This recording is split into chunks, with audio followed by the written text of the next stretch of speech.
Today, I'm going to be talking about the 2020 AP exams that I took last week or so. Honest thoughts and reactions to how I felt, for nothing like the world has ever seen before. So let's start with the basics. I took 4 AP exams this year, and I'm a senior. And I don't know about you, but some people thought that's a bit much for a senior because, seniors are usually associated with senioritis and not doing properly, them just slacking off and not doing as many APs as they should be doing probably. But I needed college credit, which is kind of ironic because the 2 AP exams, they had no influence on college credit.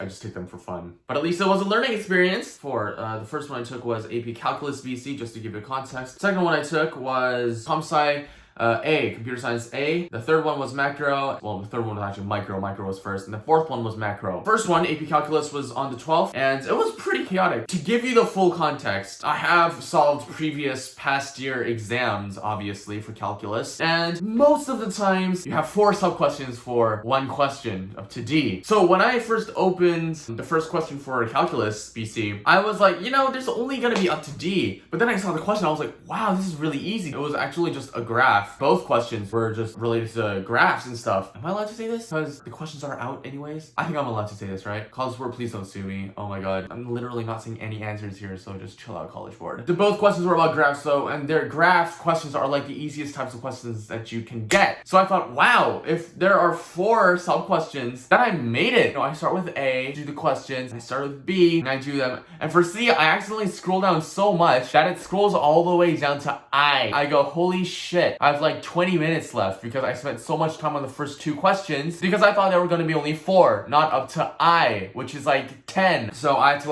hurry up, and that honestly scared the shit out. Also, when I was gonna submit, I ran into errors. Honestly speaking, there were so many errors. And I hear like 20,000 students across the United States experienced problems with submitting and they couldn't submit on time. That's what I heard. But that's out of 2 million. So that's like 1% only. I was literally shitting myself for the first question when I had 40 seconds left and I ran into an error. Here's what happens. I took a photo of the question with my phone, and you know how if I airdrop it to my computer, it goes to downloads? I attached the photo from the downloads folder to the submit, whatever, the website. And then to get a better look at it, I dragged it out from the downloads to Finder, the desktop. And then I looked at it, I was like, oh yeah, it looks good. Then I tried submitting it and it wouldn't submit. And I tried it several times and it still doesn't work. Shit, what's the problem? And then I knew the file path changed from downloads to desktop. So I had to reattach it with 30 seconds left. And if I had run into any Wi-Fi problems or any other submit problems, I would have probably been fucked. Fortunately, that didn't happen. I was able to submit everything for all tests. I didn't run into any critical submit problems. The second one, Comp-Sci A, there was another problem. I have no clue what that problem was. I kept trying to submit. Eventually it worked. The questions, they were slightly different, obviously. Open-ended questions. And basically what they are is like, oh yeah, so-and-so wants to do this task for this piece of code.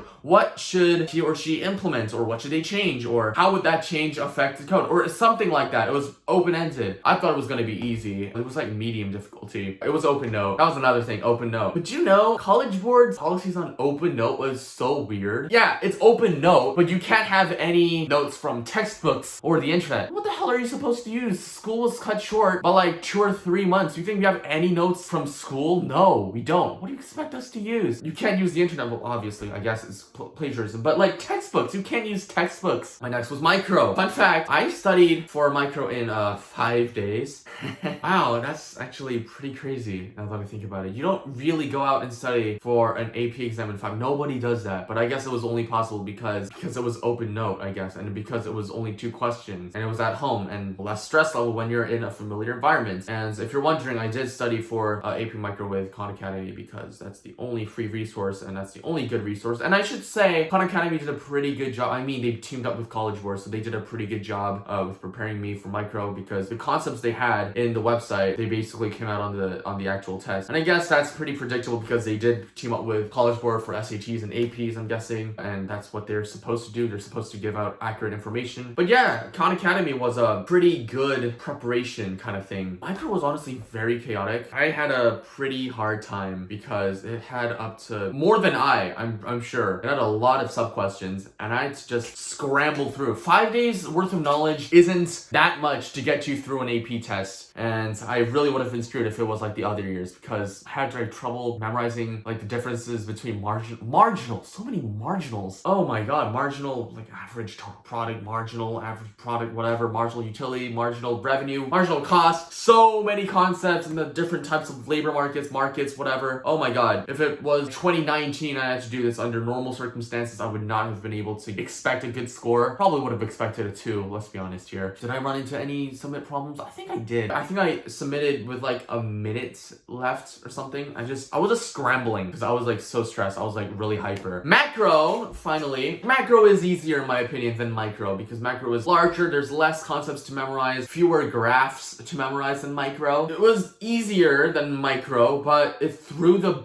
biggest curveball that I've ever seen in AP exam history. After that stupid mistake with calculus, with not scrolling down from the start, the later tests, I always scroll down to the bottom to see what I'm up against. And as soon as the test started for question number 1 for macro, I scrolled down all the way down to the bottom, and then I saw M. That was the biggest curveball in history. What is that, like 13 questions in like 30 minutes. And granted, it's like they're pretty easy questions, because I guess this year's AP was meant to be easier, but speedier, faster, because, you know, if you're out of time, but they're easy, and if you just give them a lot, but you're fast-paced, I guess you're screwed either way if you're not prepared. Less chaotic than micro, but still very chaotic, which is not to my comfort. So anyways, all 4 exams were done, and I'll be honest with you, I do want good scores. Who doesn't want good scores? I want 5s. I do think I got a 5 for calculus because it was pretty easy, and if I don't get a 5, that's pretty abnormal. I'm not sure for comp sci, because comp sci was new concept. I do hope I get a 5. I'm trusting, even if my performance was I was above average. There were so many uncertainties this year. And econ, I hope I didn't get 3s. I do hope I got 5s. 4 would be alright, because as I said, I'm not going to carry those credits. I don't get any college credits for what I did there. I just did it. I just took the test because I paid for it previously. Yeah, I just took them for fun. And also because it's a preparation for business, which is my major. So that is the story of my AP 2020 exams, and also probably how I studied for an AP in 5 days. Wow, that's gonna go down in history books. This kind of reminds me of the legendary OllehRebelz story that I told 3 years ago, I think, when I practiced for an orchestra audition music for 3 days and I still got in. Wow, that was pretty amazing. Everyone called me a legend back then, and that is one of the highlights of my sophomore year back in Korea. Wow, that was crazy. If you don't know, I practiced for audition music for an orchestra for 3 days and I got in, whereas other people studied for the entire summer, 3 months, and some people didn't get in. So yeah, that was a very good turn of events. If I get a 5 on this AP micro exam that I studied for 5 days, and some people who studied for the entire year, I guess, don't, this is gonna be like a deja vu event. But anyways, thank you guys so much for watching this video. I was hoping to make this kind of video because AP 2020 exams were like the most surreal things ever. It was very not ordinary, and since I'm class of 2020, I get to experience this firsthand. I'm the first graduating class of this whole crisis thing, global pandemic thing, so I get to be the first ones to experience this. So I guess I'm in a very unique situation, so, you know, make the most out of it, you know. So I always want to make this video. Thank you guys so much for watching. If you guys want to see more, please subscribe. I hope I can make more videos now that I have more time on my hands. But with that said, thank you guys so much for watching. Leave a like, comment, subscribe, and I'll see you guys in the next video. Thank you guys. Goodbye.